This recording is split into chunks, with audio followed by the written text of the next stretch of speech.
Hit Messi versus Ronaldo or El Clásico. Before them all, there was a rivalry so fierce it felt like war. On freezing nights in Glasgow, two sides clash, not just over football, but also over religion, politics, and identity. This is Celtic versus Rangers, the old firm, football's most dangerous rivalry. Back in the late 1800s, Glasgow was a busy industrial city full of factories and shipyards. Its east end filled up fast with Irish immigrants running from famine and hardship. They were mostly poor and Catholic, and they came ready to survive and build a life in a harsh city. Out of this community, Celtic Football Club was born in 1887. But Celtic wasn't created just for football. It was a lifeline for the Irish Catholic community, a symbol of hope and pride. The club raised money to help struggling immigrants, offered a sense of belonging, and carried the dreams of a people who'd been marginalized in their new home. Meanwhile, just across town, Rangers, around since 1872, were already making waves. Support base was largely Protestant and deeply loyal to British identity and unionism. In a city divided by faith and politics, Rangers became a symbol of the Scottish Protestant establishment, while Celtic represented the Irish Catholic minority. Pay close attention because this is the part that drives the whole story. From that moment on, the rivalry between these two clubs was never just about goals scored or matches won. It became a battle for cultural dominance, a stand-in for centuries-old conflicts between Protestants and Catholics, British Unionists and Irish nationalists. Fast forward to today, and the rivalry still burns with the same intensity. Match days are more than football. They're loud, emotional, and often violent. Police expect trouble, and sometimes it even spills into the streets, like in 2011 when a bomb threat shut down a game. But here's the thing that's hard to grasp if you're not from Glasgow. Despite the risk, the hatred, and the violence, millions of people around the world are fascinated by this rivalry. Why? Because it's raw, real, and rooted in something bigger than football. It's a living history lesson, played out in 90-minute chapters. And beneath the surface, there's a strange respect. Both clubs have shaped football's story, pushing each other to greatness in a twisted game of rivalry and dependence. And sometimes that rivalry manifests itself in the most dangerous way, because for all the shouting, chanting, and singing inside the stadium, sometimes the rage spills out in ways that are much harder to control. Like on May 25th, 1967, a day when Celtic wasn't just a Scottish giant, but the kings of Europe. They became the first British club to win the European Cup, beating Inter Milan in Lisbon. This was a massive achievement, but instead of uniting the nation in its pride, it widened the gap. Rangers fans watched with rage and envy as their bitter rivals became legends. Envy turned into resentment, and resentment only added fuel to the fire that was already roaring beneath Glasgow. Fast forward to October 1980, and the Scottish Cup final between Celtic and Rangers explodes, literally. After the final whistle, thousands of fans invaded the pitch at Hampden Park, but instead of celebration, what followed was chaos. Fans from both sides clashed in the middle of the field, swinging fists, kicking, and throwing bottles. Police were overwhelmed, and horses charged in to scatter the chaos. Yes, you heard it right, horses. The scenes were so shocking that Scotland's parliament debated them. To give you context, that single incident was the reason alcohol was banned in Scottish football stadiums, a ban that still exists today. Imagine being so wild your rivalry changes national law. That wasn't the end. It was just a glimpse into how deep this hatred could go. By the time the 90s rolled in, things got even more personal. One man in particular became the catalyst for controversy, Mo Johnston. Now, here's where it gets spicy. Johnston was a former Celtic star, a fan favorite, and a proud Catholic. So when Rangers, who had never signed a high-profile Catholic player, announced they'd brought him in, all hell broke loose. Celtic fans felt betrayed. Rangers fans felt confused and angry. Some Rangers fans were so furious they burned their season tickets over religion. And that's how raw it was. And that wasn't even the darkest part. The darkest parts were not just about politics or signings. They were about lives lost. 2001 was one of the most violent years in Old Firm history. That year, just after one derby match, there were over 300 arrests across Glasgow. Emergency services responded to hundreds of calls. The violence this time wasn't just fan on fan, it was domestic. Partners started fighting. Friends turned on each other. Police called it a trigger event, a spark in a tinderbox. All this was after just one game. One. Then came the 2011 Scottish Cup replay, the one that truly showed the world just how far the hatred had gone. Neil Lennon, Celtic's manager at the time, had received death threats, bullets in the mail, and even had a bomb sent to his home. During the match, tensions between the teams exploded into a full-blown brawl. On the sideline, Celtic assistant Johan Mjalby and Rangers assistant Ali McCoist had to be separated. That same night, police reported over 200 domestic abuse cases directly linked to the match.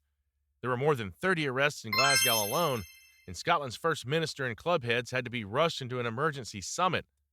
Let that sink in for a moment. One football match triggered a government meeting about public safety. But perhaps the most disturbing element is that the violence has often extended beyond the pitch and even beyond Glasgow. In 2008, Rangers reached the UEFA Cup final in Manchester. Tens of thousands of fans traveled down south. And while most were there for just football, the city descended into riots after technical failures stopped the fans from watching the match on big screens. Windows got smashed. Police were injured. One fan was stabbed, and this wasn't even a derby. You might think, well, surely the clubs have tried to calm things down over the years. Sure, there have been peace campaigns, joint statements, and moments of respect, but the truth is, this rivalry is too deep-rooted, too tangled in history to fully tame. You're not just asking people to calm down about a football match. You're asking them to suppress generations of inherited identity, culture, and pride. Even today, in a supposedly more modern and tolerant age, you can still feel the hatred in the air. In 2018, Celtic manager Brendan Rodgers' house was burgled while he was managing in England. His old Celtic shirts were stolen and trashed. Rangers fans were blamed by some, though no charges were proven. But that's how far suspicions go. Everything is seen through the lens of this rivalry.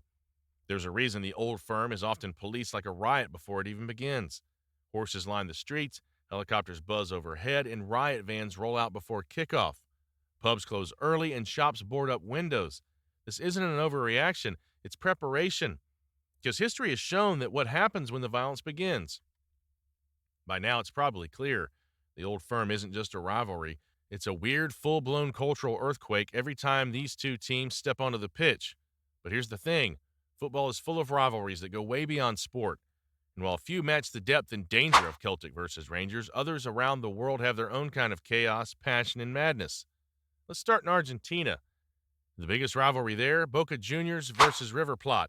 They call it the Super Clásico. These are two of the most famous clubs in South America, both from Buenos Aires, but they represent totally different people. Boca Juniors are seen as the club of the people, the working-class fans born and raised in tough neighborhoods. River Plate, on the other hand, moved to a richer part of the city and got labeled the millionaires. So now every time they face each other, it's more than just bragging rights. It's like the city splits in half. You know, the classic rich versus poor thing. And when I say the fans are passionate, that might not even be the right word. These matches have had everything. Flashing fireworks, fans shaking entire stadiums, and even tear gas on the pitch. In 2015, River Plate players were actually attacked with pepper spray while coming out of the tunnel. No joke. The match had to be canceled on the spot. What about Turkey? The big one here is Fenerbahce versus Galatasaray, two massive clubs in Istanbul. And yeah, they hate each other. It started over 100 years ago when Galatasaray was seen as the club of the elites, while Fenerbahce was backed by locals from the Asian side of the city. Fenerbahce had the Asian side of the city behind them, and Galatasaray claims Europe. So the derby is literally east versus west, with both sides claiming to be the true heart of Istanbul. The atmosphere is always insane. You've got fans lighting flares inside the stadium and banners bigger than buses. Players have been stoned with coins and lighters, and managers have had to duck bottles. In 2012, after a particularly wild game, fans set cars on fire. And still, tickets sell out every time. And here's the thing. It doesn't even matter how the teams are doing in the league. The rivalry is the season. If you win the derby, nothing else matters. And no, we're not done yet. It's time to talk about El Clásico. Now, this one has a different flavor. It's still full of hate and heat, but it's also a clash of symbols. Real Madrid has long been seen as the club tied to Spanish nationalism. Barcelona has always stood for Catalan pride, and that difference has made the rivalry deeply political, especially during the years when Spain was under dictator Franco.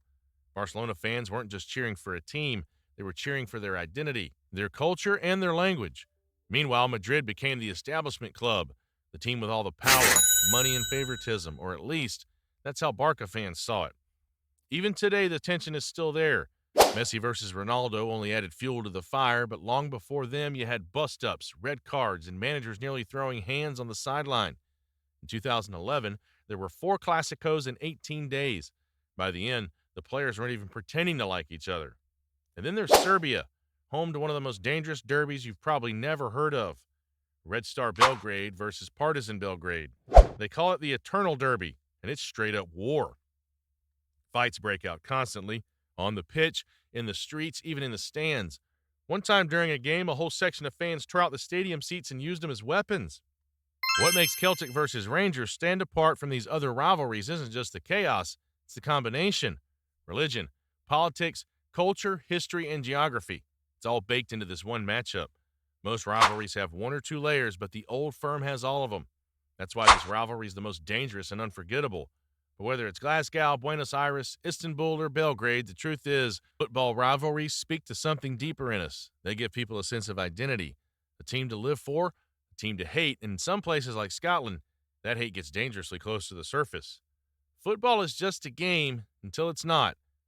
That's it on the old firm, but for full access to more amazing football videos like this, click the like and subscribe buttons.